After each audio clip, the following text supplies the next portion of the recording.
be engaging with multilateral organizations and states to inform best practices and engage in industry findings and priorities. So we are very privileged to be engaging with this community, and especially at the OEWG this week, and are thrilled to have you all with us. So if you could go to the next slide. The main component of the Tech Accord is, of course, our foundational principles. We believe in strong defense, that everyone deserves equal protection despite their technical acumen or their culture or even the types of malicious attacks that they are encountering. And we also believe in no offense in that we as an industry should not be knowingly compromising cybersecurity or cyberspace. We also believe in capacity building, of course, and that is a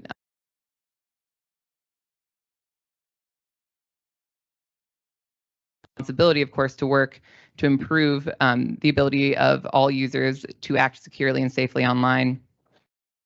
And then, of course, collective response. And we believe that together we can achieve more. That's why we are an industry-led voice and a united front that wants to present our findings and our best practices and our concerns to larger organizations.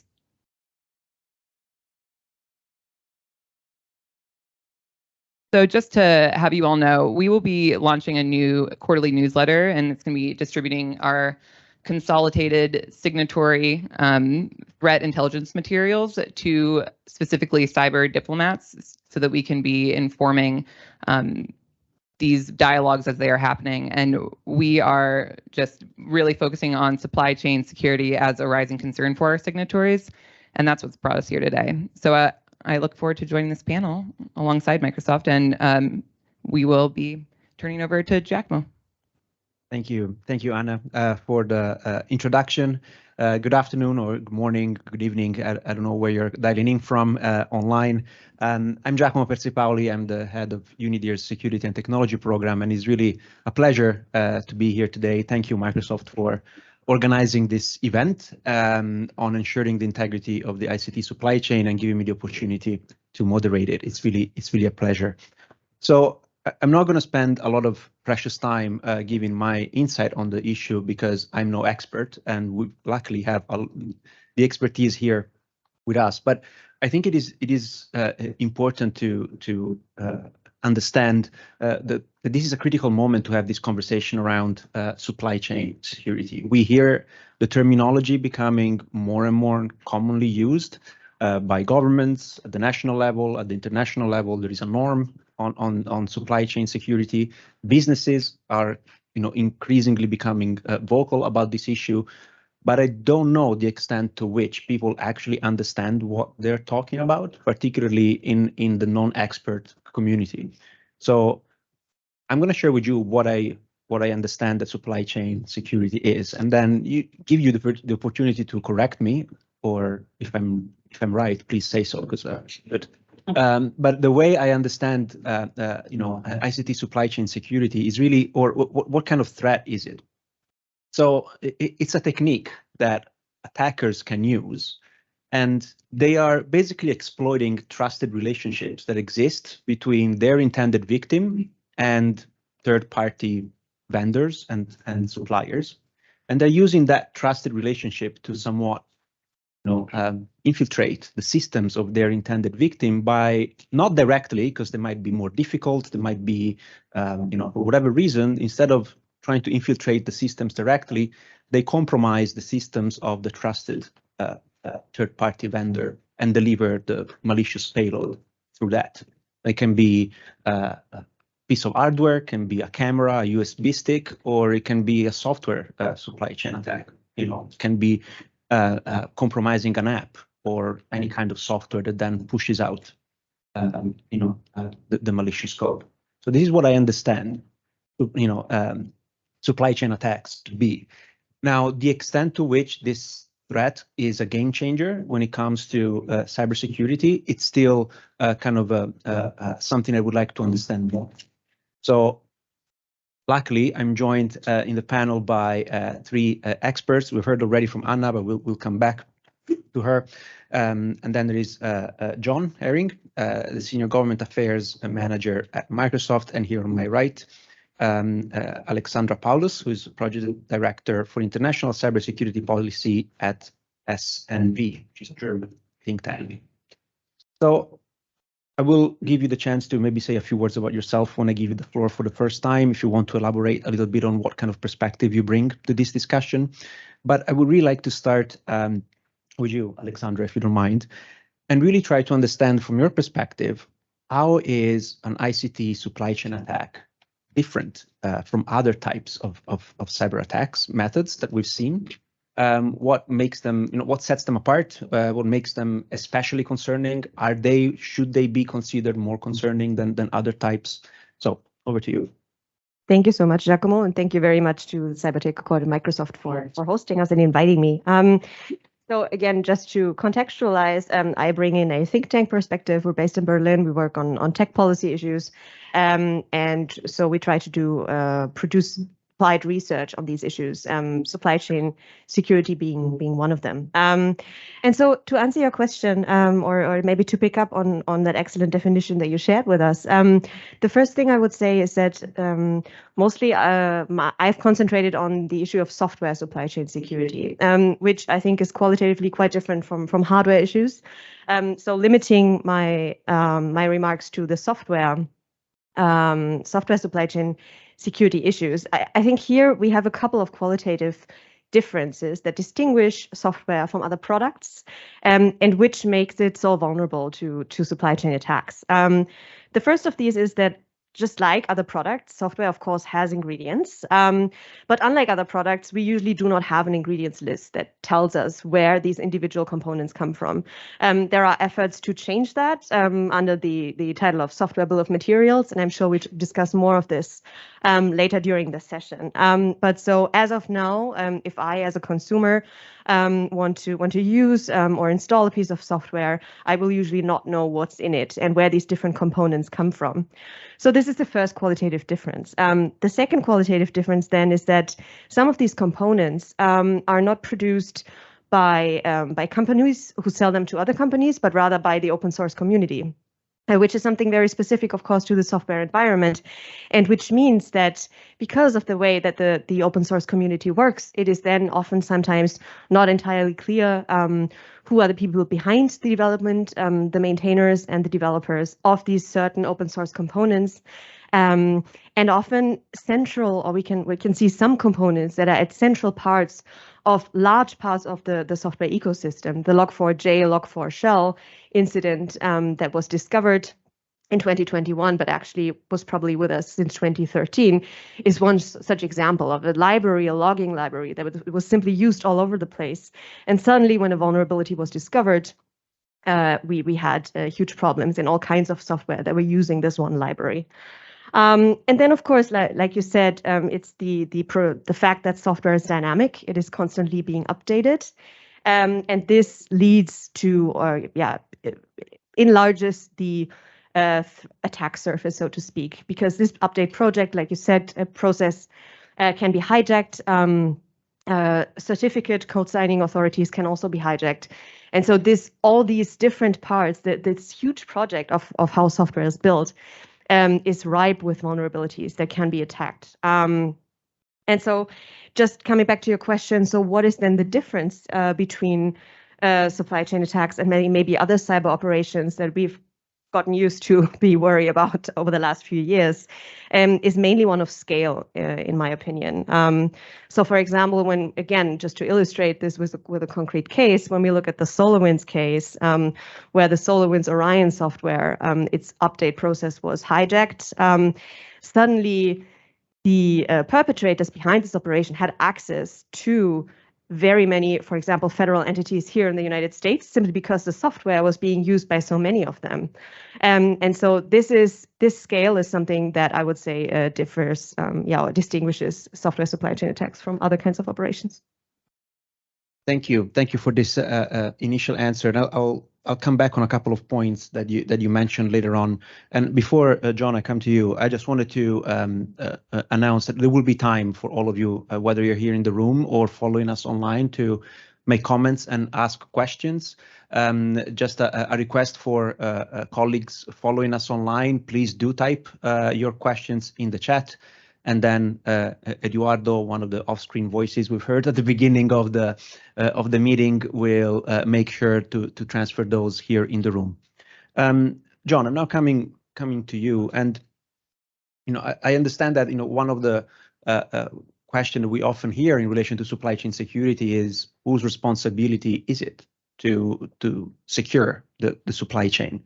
So from an industry perspective, from a tech industry perspective, what do you think that the sector could do more or better or differently when it comes to taking greater responsibility for improving supply chain security?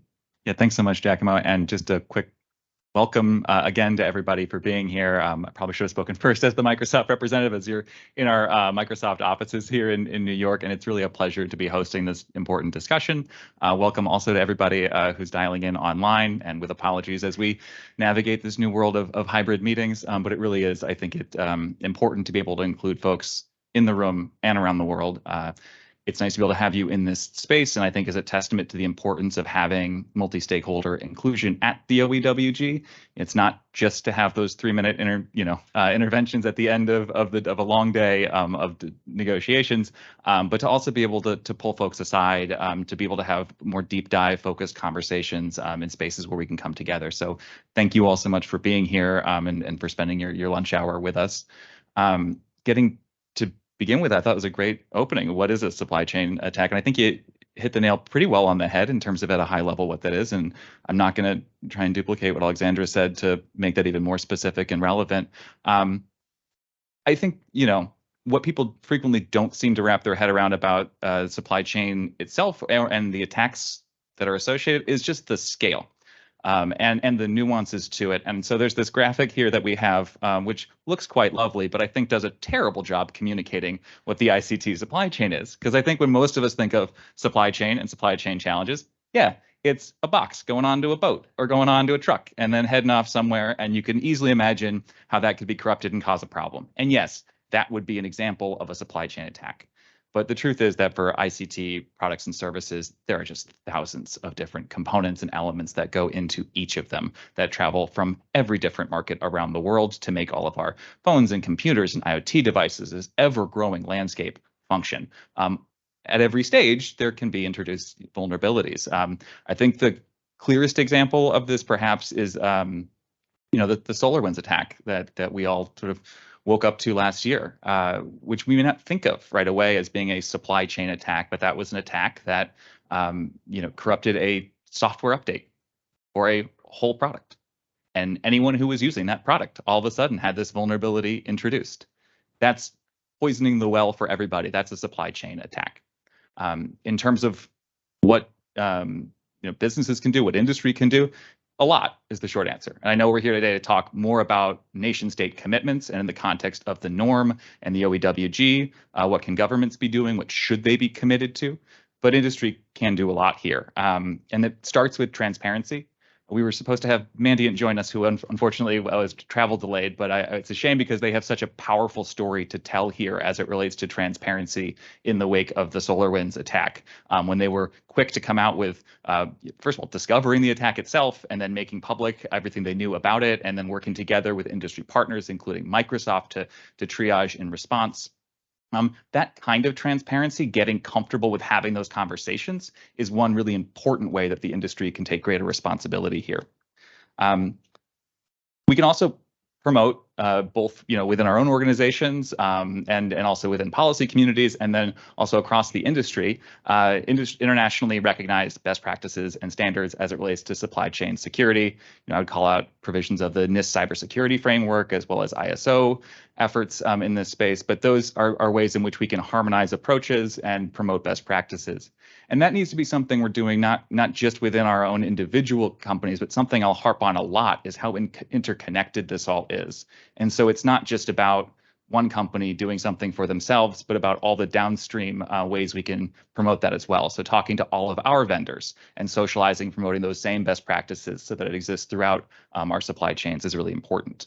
And then the final piece I'll say here is, there's tension around that is quite natural as we begin to reconcile with cyberspace as a domain of conflict, where governments will jockey for space and develop exploits. And there's this question about, when do you retain a vulnerability? When do you release a vulnerability? And we would, of course, always want vulnerabilities to be released to vendors, to be patched and fixed to keep our customers safe. But I think governments deserve to know they have a good partner on the other side of that. And so making sure that we have clear, coordinated vulnerability disclosure policies across the industry, such that we can be clear when there is a known vulnerability, there's a process in place to take care of that in a timely and effective manner. So there's just a few things that industry can do. Thank you. And I want to later on, I want to come back to this issue that you mentioned, because at least in the norms framework, there is a norm on supply chain, there is a norm on vulnerability disclosure, but sometimes these discussions are, if you take a norm by norm approach, you fail to see what are some of the dependencies that exist between these issues. And you just highlighted a very important one, which is the kind of entanglement between the issue of vulnerability disclosure and supply chain security.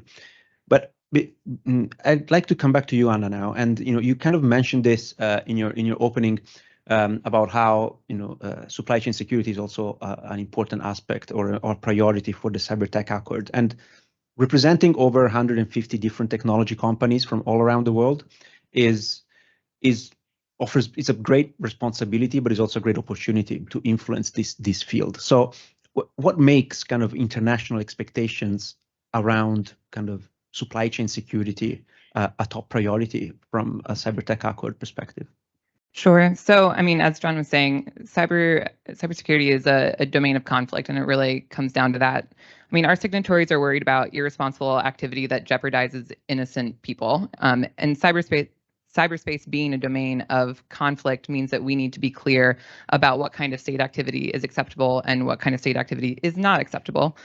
And so unacceptable activity in cyberspace means putting innocent people needlessly at risk. Cyber attacks shouldn't, target innocent people. It shouldn't target first responders. And similarly, we need to be thinking then about the cyber supply chain, because a cyber supply chain, an attack on one part will inevitably involve attacks on innocent people as well.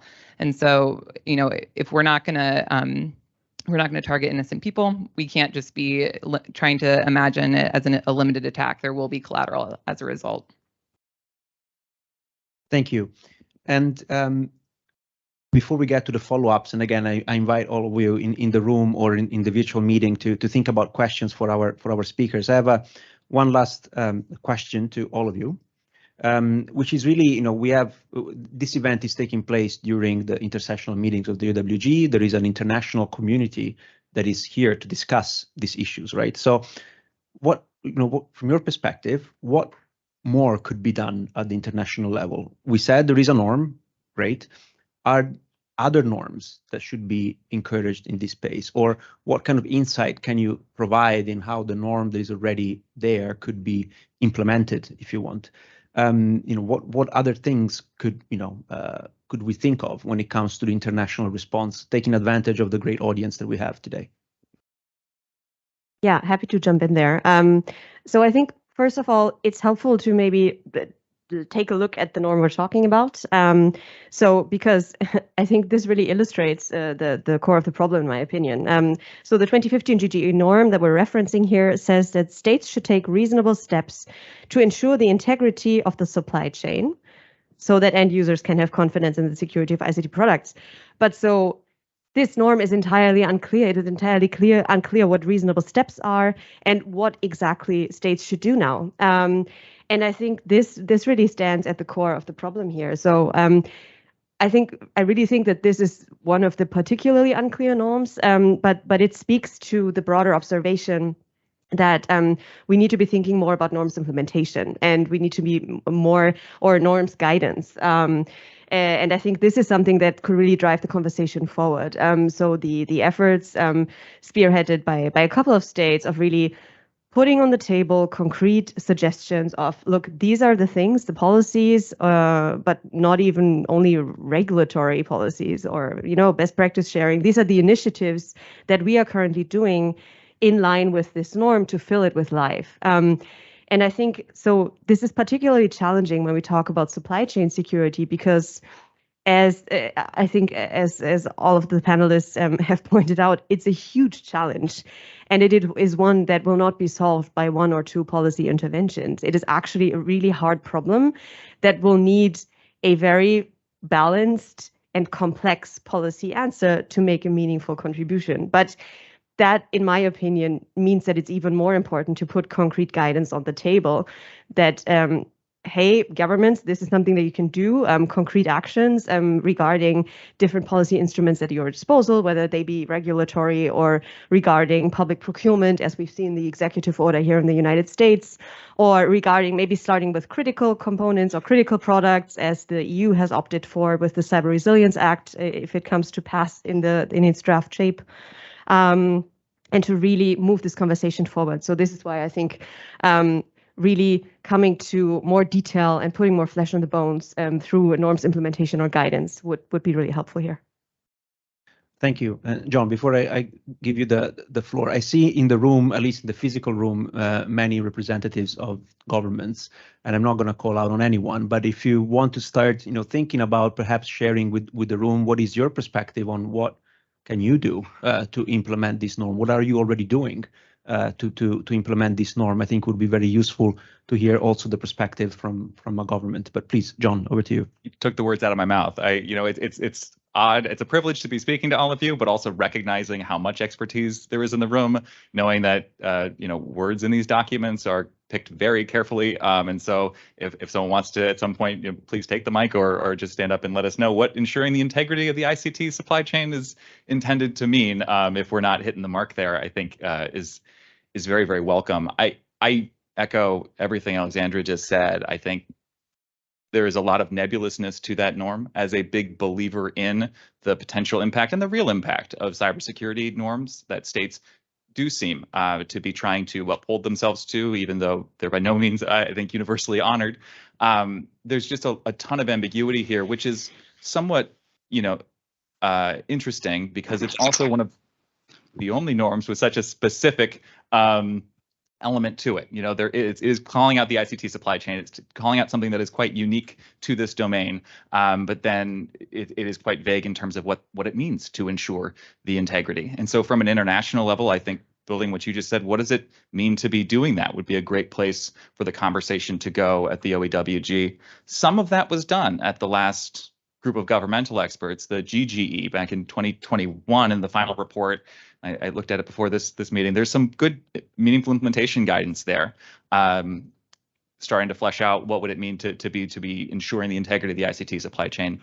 Reading it, though, it made it clear to me that this norm is an affirmative norm, suggesting there are things you ought to do. Because what was conspicuously absent from the guidance, at least in the GGE report, was anything that suggests, hey, one way to ensure the integrity of the ICT supply chain would be to not target the integrity of the ICT supply chain in an attack. And so whether or not there needs to be more prohibitive commitment there from an international level might actually make this, I think, have a bit more teeth to it and have a bit more clarity. From a Microsoft perspective, this is a growing area of concern, not just as a threat vector overall, but specifically as it relates to attacks by nation states. We recently released our Microsoft Digital Defense Report, and if you haven't taken a chance to review its contents, it specifically highlights this as a rising area of concern and something that is being targeted somewhat wantonly, it would seem, if only because there's no non-wanton way to attack the supply chain by nation-state actors. And so beginning to take seriously this concern and thinking about what would it mean to be, really holding folks' feet to the fire to say thou shalt not, I think would be a helpful step in the right direction. Thank you. Anna, over to you. I mean, yes and yes. I think it's pretty clear that the existing norm, of course, as an affirmative norm, is not adequate. I mean,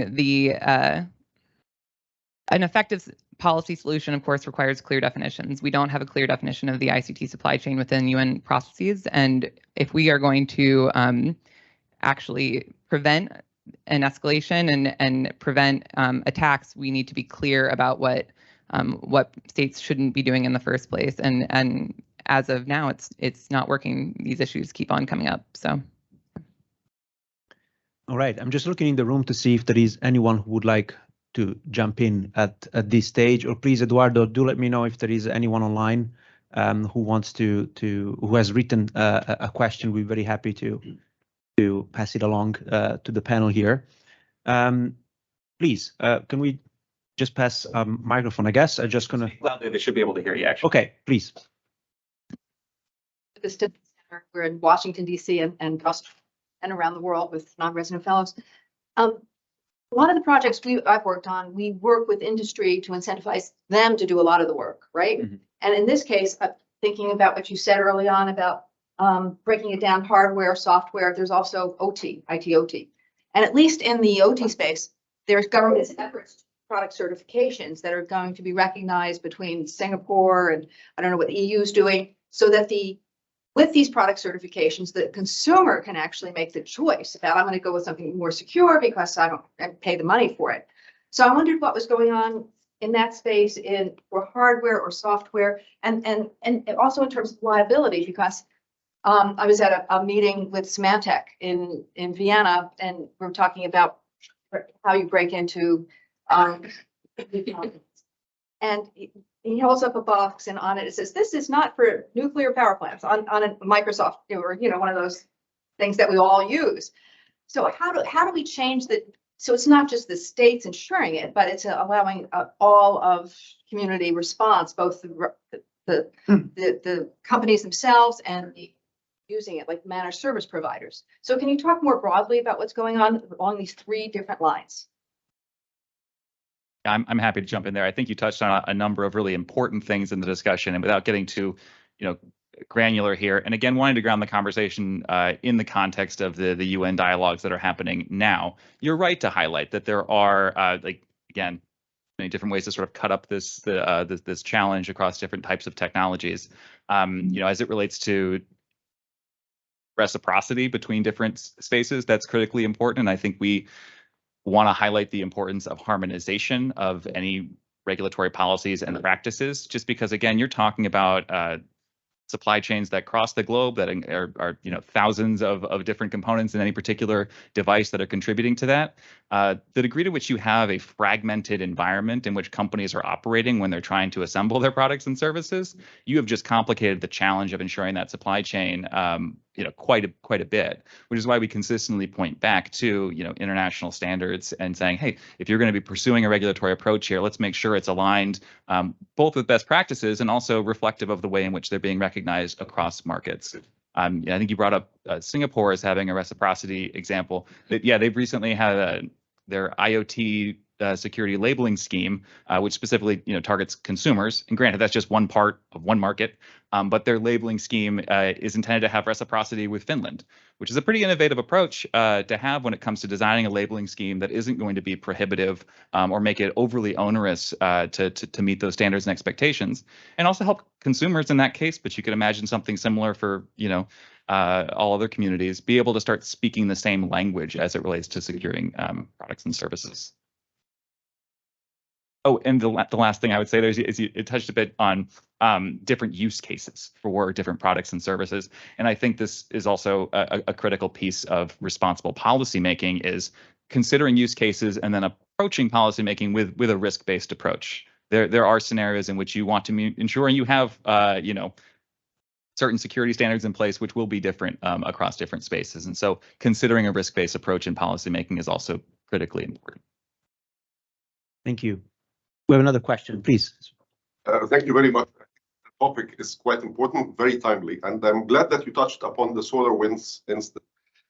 If I could call it an incident, it's more than an incident. It's a game changer, and it's the way that it is executed. It's an advanced persistent threat, Trojanizing, again, infecting. The update before it is digitally signed using encryption is something that requires a lot of talents as the initial investigation goes. Without getting into the technical details of how this was executed, but it is highlighting that we are facing a change in the game. And most likely, it is more or less a state-sponsored attack rather than an organized crime. These are speculation from a technical point of view. I have no, power to go. I was going to say, can you identify yourself, at least for the folks online? You're quite the expert here. Apologies. Sharif Hashim. I'm the chairman of the board of directors of FIRST, the Forum Incident Responder Security Teams. So the point here is, when you see an attack like this, and when you see how it unfolds, it really reveals that this is not an incident. It's a major game changer. And with all due respect to the very nice graphics here about the supply chain, it is much more sophisticated. This is an attack that infiltrated a company with its deployment of technology like encryption, so that our systems, when they update, they trust where the update is coming from. And if it is poisoned with a virus that create a Trojan horse in the virtual machines, we're talking about 8,000 organizations that could be affected. We're not talking about government only affected. We know that quite a few major players in industry were affected by Trojanizing SolarWinds. So with this said, and circling back to the the open-ended working group work, diplomats, when they negotiate this, they mention instance. And I was at one point on the other side of the UNGGE. I was a member, and I participated also on the open-ended working group. They need to know actually what we see from a technology point of view. This is not just one instance.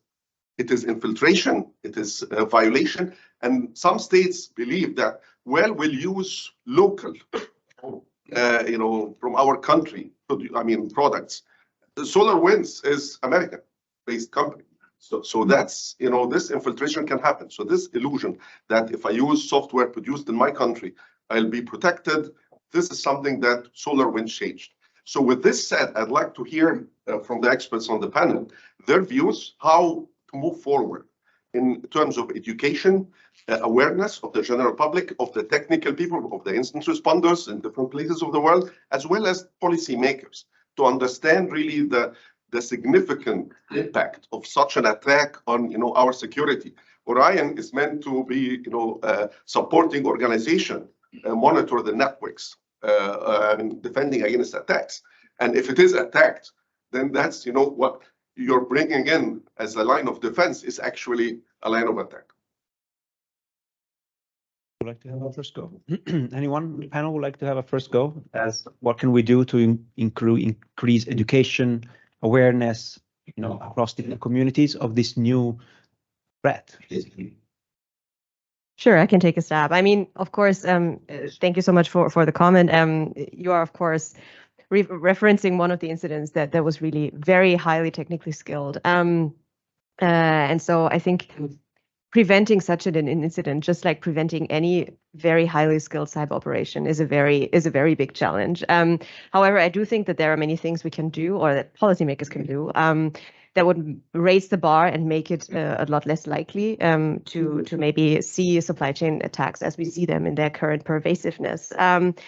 And so one issue that I think would deserve a lot more attention is the issue of open source security, not just with a view to funding, but since open source components are so essential to much of the software ecosystem that we have, increasing or thinking about also the role of governments, who sometimes may even use this, or may even use this in government developed software, is I think something that should be higher up on policymakers' radar, because increasingly, if open source components are also used in, for example, software use then in critical infrastructures, this is just a very pressing concern. And again, so it should definitely be have a funding aspect, but also go beyond that. Other than that, I think the education bit that was mentioned is also essential. So again, like when we are talking about the question, why is this a challenge at all?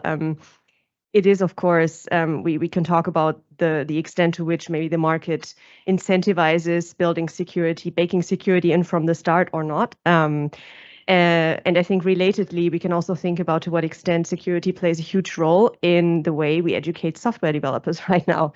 In many, I mean, there are certifications for all kinds of bits and pieces of software development, but one that is really aiming at security is not in high demand right now. And so this is, again, ripe for policy intervention right at this stage.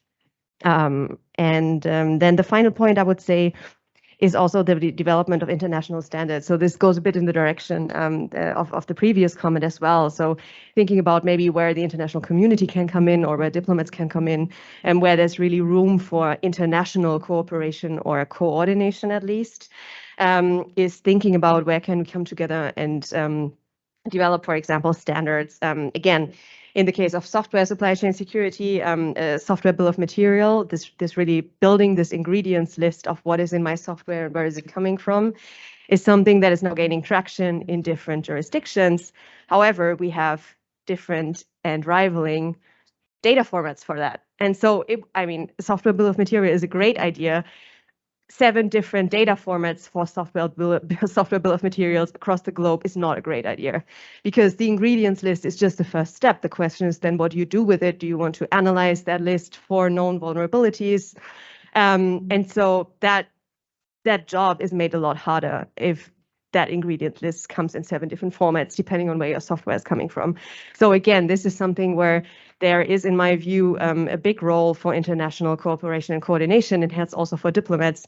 Again, these debates do get very technical, but really having this international perspective is something that I see key for driving this conversation forward. John. I think that was a wonderful analysis of sort of the way in which we can raise the bar on security, and the way in which the industry in particular can start taking greater responsibility or continue to take greater responsibility. And then there's the other side of the equation, which is what can we do to de-escalate a rapidly advancing threat environment? Because otherwise we're just playing catch up. So in the context of the open-ended working group dialogues, in the context of the discussion so many of you are having here this week, I think we also should just think about some of the other things you brought up here, which is just the sophistication of that SolarWinds attack and the resources that went into it. I don't have the figures in front of me, but there were, numerous officers and officials that would have had to be highly technically sophisticated, manning that operation for months on end, with lots and lots of resources from defense budgets and others put behind it. So if we're talking about nation state behavior, I think we need to be realistic about what we can expect, across the ecosystem, all companies to be able to kind of withstand and stand up to, and start thinking about, okay, well, also how do we start, pushing back on the limitless escalation of that threat environment as well? How do we start sort of curbing those trends?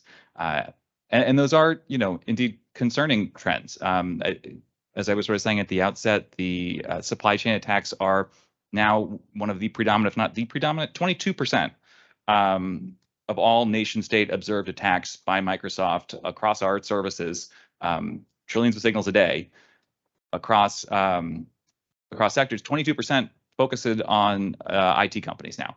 Those are just nation state attacks. And the clear rationale behind that is the compromise one to compromise all. Once you can compromise, similar to the SolarWinds scenario, once you've compromised the company that's going to deploy their products and services to their clients, that's a way to start targeting some of those downstream clients. And so a conversation needs to be had about, well, what is acceptable here? And I know responsible governments have processes in place by which they evaluate what the damage or impact of any operation that they would allow is going to be.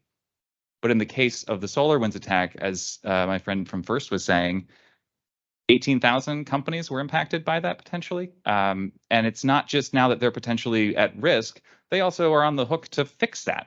And that's a cost. And that's a cost that I don't think is probably going into some of the cost calculations as it relates to whether or not something is a responsible activity or not. And indeed, it seems hard to imagine a scenario where a supply chain attack could be considered responsible, just given those downstream consequences. Anna, over to you. I'd be really curious to hear within the 150 companies, how is this issue or this new trend of this new threat, if you want, of supply chain attacks, how is it taken? Because I'm assuming in the group of 150 you have a combination of big companies, so prime contractors, subcontractors, so you're kind of the whole value chain of software development is there, right? Yeah, I mean, the Tech Accord is both the small cyber shop in Atlanta, as well as some of the largest tech corporations in the world. And so we're, of course, trying to bring together all of those insights, and along with sharing best practices and highlighting, incidents after the fact. We are trying to have a conversation around future concerns that are being seen across all parts of private industry, and I think that's a really valuable voice. It's not just who is these large companies that are experiencing these cyber attacks. It's also the smaller shops that are providing security to smaller organizations and who are seeing the vulnerabilities at that scale too. And so in the next couple months, we're going to be convening a working group on supply chain issues that involve both these small and larger voices, so that we can make sure that we're outlining concerns for the future and seeing vulnerabilities that are coming up, and be able to present those as a united front. Thank you. We have one question from the room, please. Thank you very much for the presentations. This has been a very interesting conversation. I'm Louise Marie Urel. I'm with RUSI, the Royal United States Institute, based in the UK. So I guess my question goes to all of you, but it goes back to the on norms guidance. So I would be interested in hearing, this is a very interesting norm, right? Because it talks about reasonable steps. And I think the word reasonable is very important, and the steps as well. But I think over here, it seems that we have a clear assumption of what the problem is. We have a clear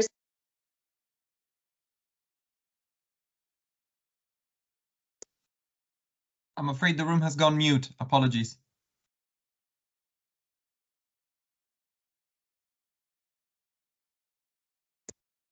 Hand you a mic. Can you hear us now? We can hear you now. Apologies for that. Might have been loud. We're also going to have a roving mic from now on, so it might be easier also to hear interventions from the floor. Thanks. Great. Hopefully you can hear me now. So from a middle ground countries or developing countries, that might not be the priority of the day. So even though that has been a recognized norm in terms of implementation, it might not be, I'm going to tackle supply chain today.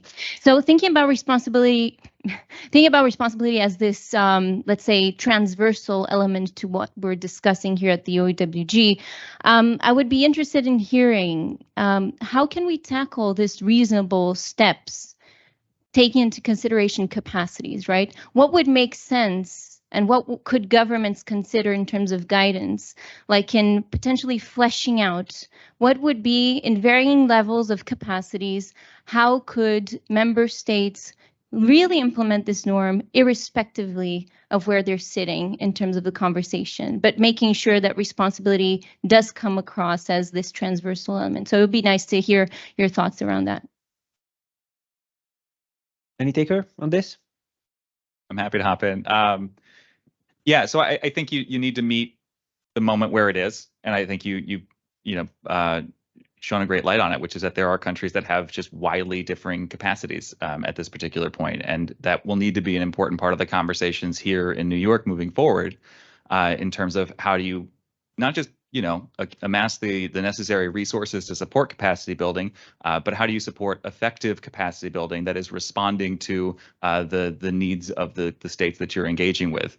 To that end, I think it's really important to be leveraging existing infrastructure for capacity building. The Global Forum on Cyber Expertise, I think, stands out.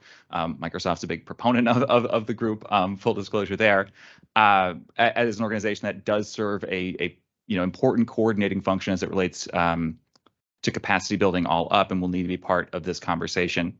It'll also need to be a prioritized, risk-based approach, and again, something that needs to be harmonized with international standards.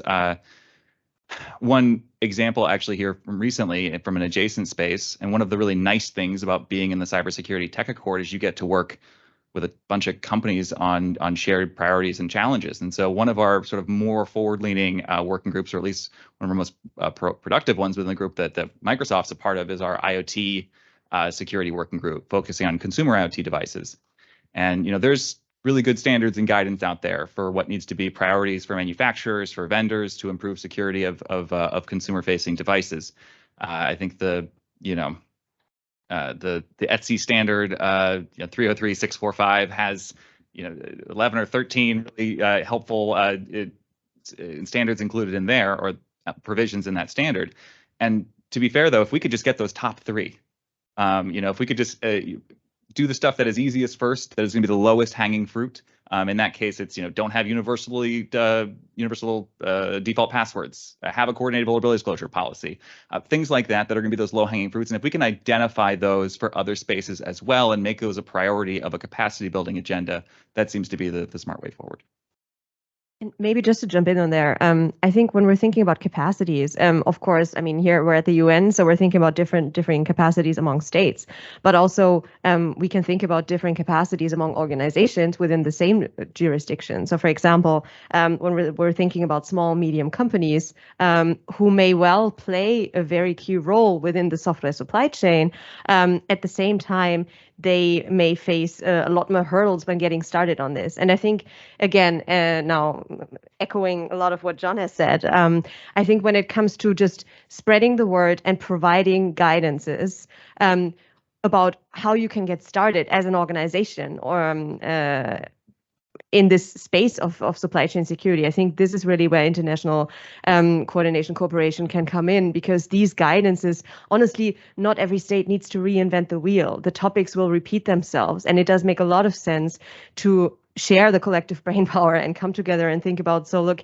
these are good templates. Now share them with your respective stakeholder, use your convening power to bring these together. And then also think about organizations with different capacities within your respective jurisdictions. I think if this were done in a more structured way, this would really help us move this issue forward. Thank you. Please, sir.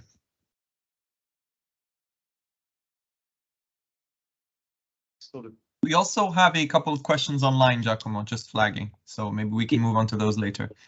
Yeah, after this one, maybe you can read them out loud for the. Excellent. Thanks. That works.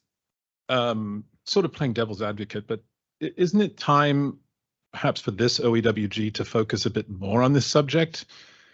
And amongst the other things that could be done would be for the OEWG to consider that just as it is an internationally wrongful act to take offensive actions on the territory of other states, that in effect, attacking the supply chain is doing that to a bunch of other states.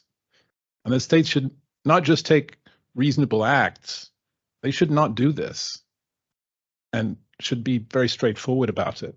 And that may be difficult to agree, but it's the obvious conversation to have alongside these others.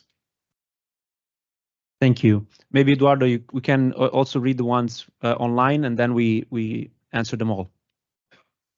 Sure, that works. So we have a question from Herb Lin, who joins us from the Hoover Institution at Stanford University. And he asks, what is the best example in the public record of an effort that thwarted a supply chain attack? So maybe building on that question, if we can't think of an example on public record that thwarted a supply chain attack, we can talk about some of the recent trends that we've seen. Maybe that's a question that could be taken from Microsoft, considering the recent threat intelligence report. We also have another question from Brandon Puff. Apologies, Brandon, if I'm butchering your name. That joins us from the R Street Institute. He writes, the US is currently considering a label for IoT devices. Are there any specific aspects of international approaches that the US should consider, and how can differing label frameworks be prevented? All right, so we have three very interesting and different questions. So maybe you want to take the first one?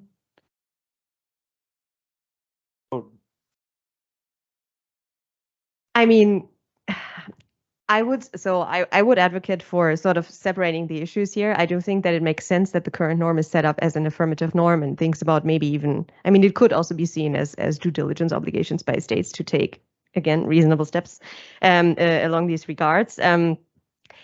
I do think that it makes sense to follow your lead, to think about also a prohibitive norm. The question, so I'm wondering, what would have the largest impact in actually reducing? I mean, this is a different conversation. We can think about the efficacy of limiting or prohibitive norms, which I don't want to open that can of worms right now, but I would have opinions on that. But I would argue that when it comes to this issue of software supply chain or supply chain security is so in need of policy intervention, in my opinion, that when we're thinking about scarce headspace of policymakers, diplomats, and everybody in this room. In that trade-off, I would advocate for focusing on affirmative action and taking these at least some steps. Maybe they're not entirely reasonable or sufficient at this stage, but take some steps to really reduce the threat surface. Because by reducing the attack surface, the beauty of that approach is that you not only make it a lot harder for example, advanced persistent threat, be they state-backed or otherwise, but you also make it a lot harder for attackers which may have financial incentives to do such operations. And so you can really, it's threat agnostic. And so that is also why I would advocate for that approach. Yeah, it's like a nightmare scenario to be not able to answer a question on point from Professor Herb Lin. So I apologize, I don't have a great example on hand of a thwarted supply chain attack. And, you know, on the public record, and perhaps, you know, the reason for that is because these are often quite latent capabilities that exist for a while or are being exploited very quietly. And I actually think that speaks to Nick's comment as well as to whether or not there's a permissive space to this, because what I do want to flag is an evolution in at least nation state use of supply chain attacks. I think we traditionally think of these as espionage attacks. Generally something that is just trying to collect information that is not necessarily trying to be destructive in nature. From the Microsoft Digital Defense Report most recently, we have observed nation state activity using a supply chain based attack to cause destruction in an adversary nation. So it has certainly evolved and pushed into that space as well, I think making it more important for us to take it seriously. Not that it wasn't serious before, because even if it is just an espionage-based attack, you're still talking about, again, as we've sort of mentioned before, infecting, you know, thousands, if not tens of thousands of downstream organizations to maintain your espionage campaign. And I just don't think that cost calculus can be properly defended with responsible behavior. Anna, would you like to add anything to this? No, I'm not. Yeah? I'm not a Okay. technical expert, and so don't feel like I can accurately answer that one. All right, perfect. So we're about 20 minutes. We still haven't heard a voice from a government representative. I do hope that before we leave the room, someone will take the floor. I have there is a question in the corner, and I'm also gonna add one of my own, if you don't mind, which is, so from what I've heard and I understand, one of the big issues if we take the SolarWinds case is the extent to which an actor, state or otherwise, it doesn't matter, can actually predict the effects of deploying a supply chain attack, right? So the ability to really target whoever is, unless you're going for an indiscriminate attack, and the intent is to infect and to affect as many systems as possible. You know, if the issue is an issue of difficulty in predicting, then also from a state perspective comes the calculus of, you know, that there is issue related to spillovers, and issues related to collateral. Is this really kind of a way to go from a state perspective if the state can't really control where their attack is going once it is deployed, right? So my question would be, the SolarWinds, you know, to what extent, I guess, is SolarWinds indicative of what a routine supply chain attack can look like, versus that was like probably the worst case scenario that can happen, but from a technical perspective, it is possible to actually limit and target and tailor a supply chain attack to one victim, one target, one, you know, that is kind of my question there. I find it hard to imagine the ability to tailor an attack in such a way, you know, from a supply chain perspective. So, yeah, I don't know to what degree it enters into the cost calculus, but it doesn't seem to me that there's you know, a responsible way to be able to conduct that kind of attack. That may be all I have to contribute to that. Right. Please, and then go in the back as well, please.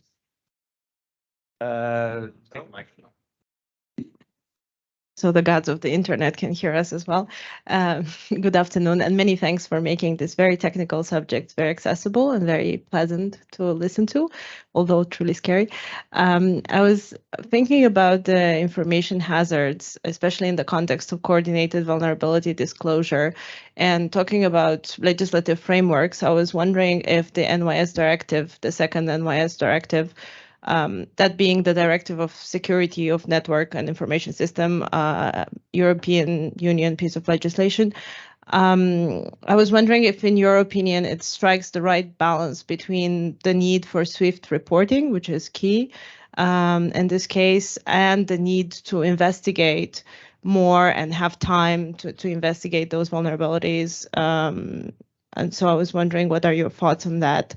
And maybe on a second layer, I work with GDPR and the way GDPR was implemented and enforced. And I was wondering if you see a similar Brussels effect in the case of EU pieces of legislation that require these disclosures, make voluntary disclosures mandatory, and if you as an organization see it implemented in other jurisdictions as well. Thank you.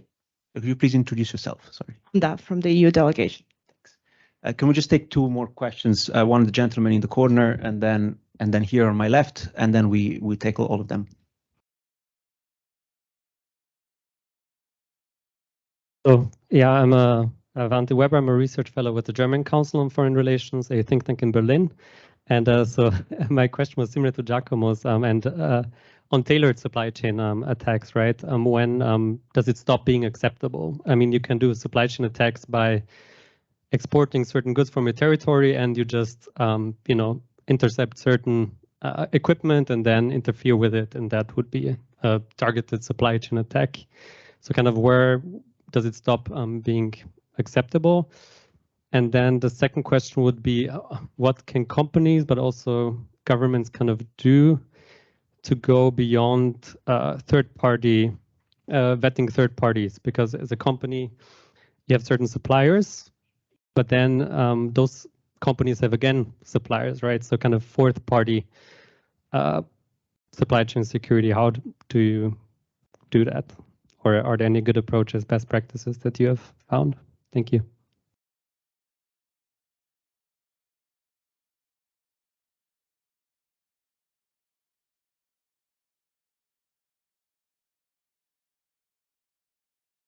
I'm Luciana from the Federal Public Defender's Office in Brazil. And I'd like to ask, when thinking through the vulnerabilities of the supply chain and the challenges coming up, and at the end is to protect all users, how do we ensure that all voices are being heard and that all perspectives are considering, meaning vulnerable people like indigenous people, people living under the poverty line, refugees, and other people in situations of vulnerabilities, and if there are any good practices that ensure that those voices are being considered when considering the vulnerabilities of the supply chain and the protection of the end users. Thank you. Right. You want to go first? Sure. Yeah, I'm going to start with that last question. Because I think it raises an interesting point, because it does. I think there is lots of value in thinking about the different stakeholder groups and the ways in which different maybe policy interventions may affect them. And so again, at the risk of being a slightly broken record at this stage, but I think it does make a lot of sense to always consider the open source community in these policy interventions. So, for example, one policy tool that certain jurisdictions have used to try and tackle this issue is also the tool of product liability. But the tool of product liability, of course, becomes a lot more challenging when you think about the effects that this will have on open source software developers and maintainers. So suddenly, do they become faced with, again, legal liability? And what, if that were the case on a large scale, what would that mean for the open source community ecosystem at large? So I think it is often maybe a little tempting to forget about the open source community when developing such answers. And I think, yeah, it is quite dangerous to do so, because we might as well create adverse effects that were not intended. Maybe another short issue that I would raise is slightly related to your question regarding vulnerabilities disclosure policies. And I just wanted to raise attention to the fact that we should not forget that many cyber operations in general, but also including supply chain attacks, are not using zero-day vulnerabilities. So they do not use unknown, recently by their own security researchers discovered vulnerabilities, but instead they are either using well-known vulnerabilities that have been open for years. Just recently, we saw that once again, the Log4j vulnerability is now being used in a new, I believe, espionage-oriented operation. But also the second, much more mundane issue, very related, is that, for example, looking at the NotPetya cyber operation, which can also be considered a supply chain attack, there, among other things, it goes back to basic bad operational security. So we're talking admin passwords posted to GitHub. This is something that should simply not be done, and it's quite extraordinary that we're still talking about these issues when it comes to software supply chain security. But so this is why I would caution against conflating software supply chain security issues with zero-day vulnerabilities, equities processes, etc. Both are very valuable conversations to be had, but I think as long as we're not getting the basics right, the very, very basics of secure software development, maybe let's start there before then moving on to more advanced topics. Yeah, just a few comments here, beginning with revisiting this idea of a tailored attack. It's an interesting question in terms of how you could scope it and how something could be, narrow enough such that it's not infecting or causing damages to others, but could still technically be considered a supply chain attack. And if that's the place the conversation goes, at least we're then having an outcome-focused discussion. At least we would be asking folks to be defending the nature of their behavior based on the potential for harm to others, which I think is maybe not a terrible way for the conversation to be evolving, from here. Just an initial thought there. But one thing I did want to highlight, and again, I'm going to sound like a broken record, it's in the Microsoft Digital Defense Report, is time to exploit. The time at which it takes, and this builds on what you were saying, and that this is largely not 0 days. The time it takes from which a vulnerability becomes known and is no longer a 0 day to the point in which it is something that can be exploited by a malicious actor. And I'm not going to try and remember what the exact figures are, but that time has dramatically shrunk, such that you do not have the luxury of being able to have weeks or months to be able to address that before it's being jumped on. It's days and hours at this point. And so in the context of what is a supply chain attack and what is the scale of vulnerability I'm introducing into a system and conducting a supply chain attack, I think considering how quickly downstream malicious actors are going to be able to hop on a vulnerability once it becomes known is something to keep in mind. As it relates to disclosure policies and EU policy, I make a point of not over commenting on policies I'm not responsible for. So I'm going to hold off on being too in the weeds there. But similarly, I think it needs to be an outcome-focused conversation, always thinking first about what is the security end state that we want to achieve, as opposed to thinking, yes, well, it would be nice to know everything immediately, and instead making sure tech companies are different, the products and services we provide are different, what responsible behavior looks like in one context with one product might look different in another. And so just not being overly restrictive, not with the expectation. You can certainly raise a high bar of expectation, but keeping it outcome focused probably makes the most sense in most cases. And how we consider, the voices from across the digital divide in particular, and the whole next generation of internet users that are still coming online. I think that's why it's really important that we socialize and evangelize and make robust and effective international standards that we can help align subsequent policies to across the digital divide, so that we can be making sure that the next generation of internet users can leapfrog some of those challenges, that we don't need to relive some of the poor security practices that have been part of a previous generation. Just a thought on that that's certainly not specific to the Tech Accord, but I actually thought that was why the final stakeholder yesterday had a really valuable voice to provide to all of this. I think it's really important to be considering the next generation of cyber professionals who have an experience with this that is just beyond what any of us were at their age, and who are much more agile and have a lot to offer in terms of solutions that I think are outside of the traditional bureaucratic solutions that we've come up with, or out of the policy solutions that are kind of encumbered through our own experiences. And I thought it was great that he was able to speak to that. Thank you. I think we still have time for a few more rounds of questions. So I'm just looking around the room to see if there is anyone who would like. Yes, Giacomo, I have a question, and I have also a request for the floor, if that's possible. Isaac Morales, would you like to unmute yourself and introduce yourself?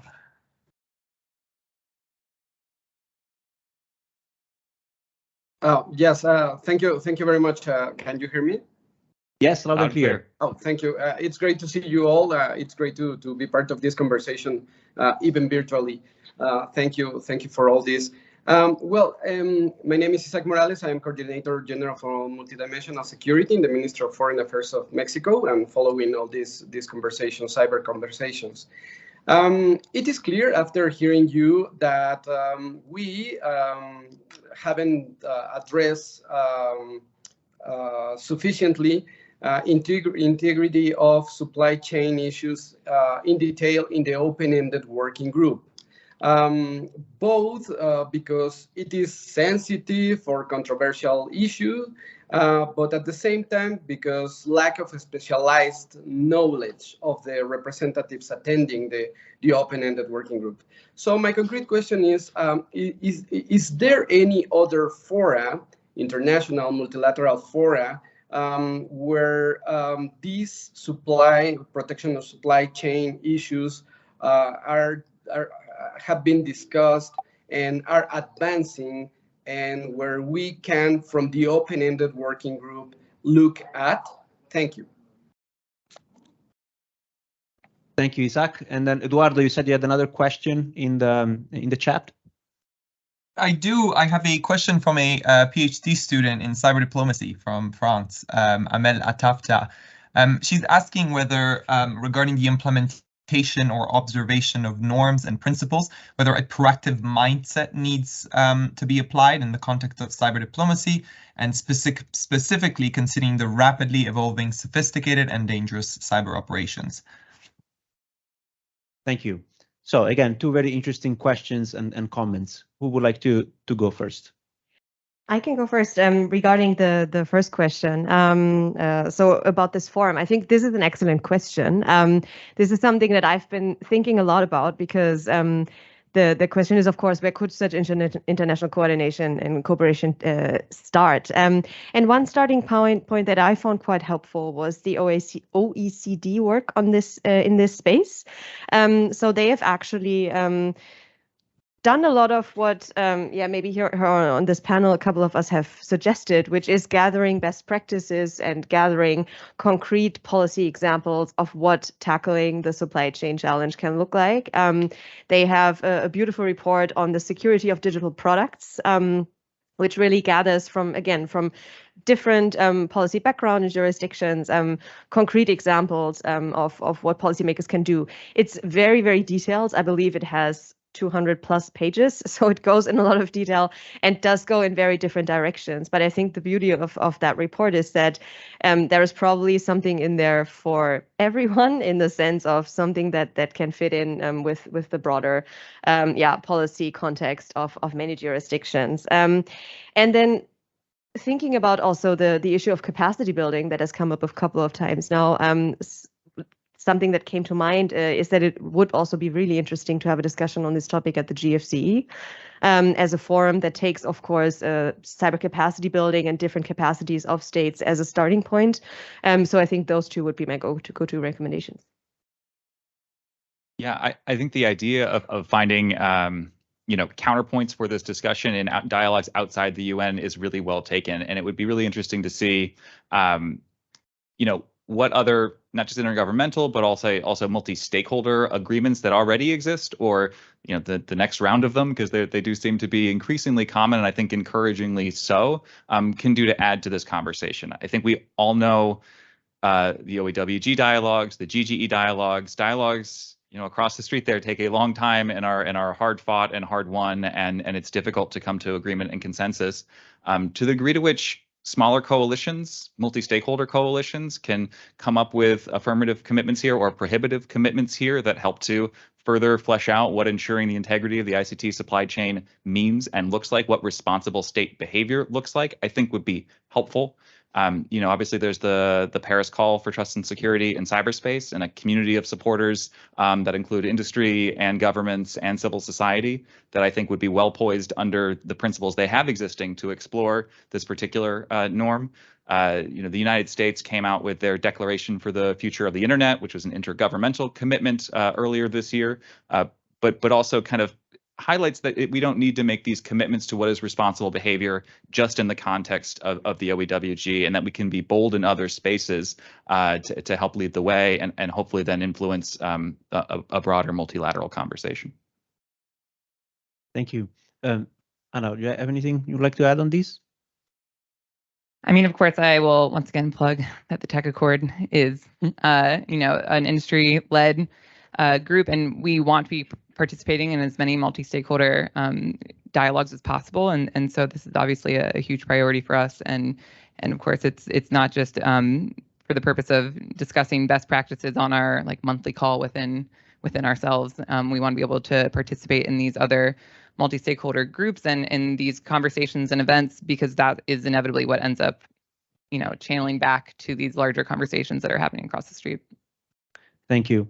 And I'd like to add, and we still have a couple of minutes, so I haven't given up on the hope. Oh, Kat, please. Over 2:40. 1 minute. Okay, Kat, go ahead. Thank you. It's Kat Jones from UK, rep to the Open-Ended Working Group. I'm sure you all know that. I thought I would jump in because Giacomo always looks pleadingly as if is someone going to speak. So I think this has been a really helpful conversation, and thank you for hosting it, John. I think this is one of those topics where there is a gap between the dialogue of states and the dialogue of stakeholders, and that's one that we need to bridge, which I think this kind of conversation can do. I want to kind of use this opportunity to reaffirm that from the UK point of view, a lot of these issues obviously touch on national security and they can be quite difficult, but there is no topic that is off, that's not allowed here. Like, we're, more than happy to discuss. I think of the things that I would kind of put into the conversation for consideration for kind of future discussions would be, first of all, the people, certainly in the GGE, OEWG is a bit of a different flavour, but certainly in the GGE, they didn't just make up the norms. They were not in a position to kind of think of those things themselves. They drew on things that were happening in the real world, things that technical experts were actually doing, and took them to the conversation. They didn't just come up with them out of thin air. And so, I mean, I think if you look back to 2015, okay, the situation globally was quite different from it is now, but they were responding to certain activity that had taken place, and I think that kind of touches on Dr. Hasham's comment about SolarWinds being game changing. And although I recognize that in a certain context, I'm not, I wonder whether the real game changing is the extent to which more people are more connected, and the ease of which states and other actors can conduct malicious activity and build their capacity to do so.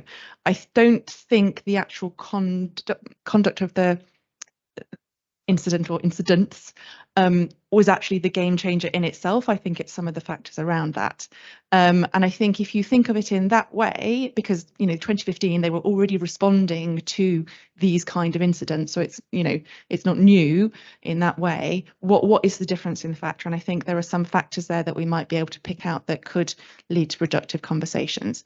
I think looking at the 2021 GGE report is really helpful because there is a lot of guidance in there, and that's very recent, gives you a clue to the kind of things that states are able to discuss at the moment. There's still many areas they're not able to go into. Supply chain in recent years has become extremely, even further, politicized and tied into the right of a state to make decisions in its national security interest. And that's going to be a very difficult conversation to bridge with any state, no matter how open they are to the conversation. So I think there's a couple of points there, but what really makes the difference is the stuff that's happening in the real world, the tools you are coming up with that you give to the GGE and the OEWG reps to then bring into the conversation.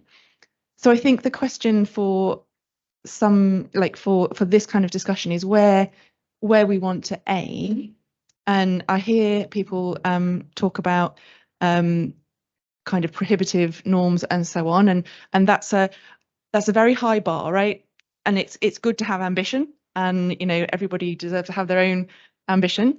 If that's what you want to push for, if you want to push for the highest ambition, if you want to push for maybe progress that you can see more quickly, or things that might actually get delivered more quickly, some of those kind of affirmative actions might be the way to go. And you might want to have both, but kind of, I think we need to be clear about how far one might go versus the other, and therefore help people spend their time working on that. So that would just be a point of view from kind of the negotiation side of things, I guess. Thank you. Thank you very much, Kat. I think it's a perfect kind of intervention to wrap up the discussion, I think, which has been very interesting. And I think it's time for us to close the meeting, but I just wanted to say thank you to all of you here in the room or online for participating and engaging. Thank you to Microsoft and the Tech Accord for organizing and hosting this event. And of course, one last thank you to all of our speakers for sharing with us their expertise. Thank you so much.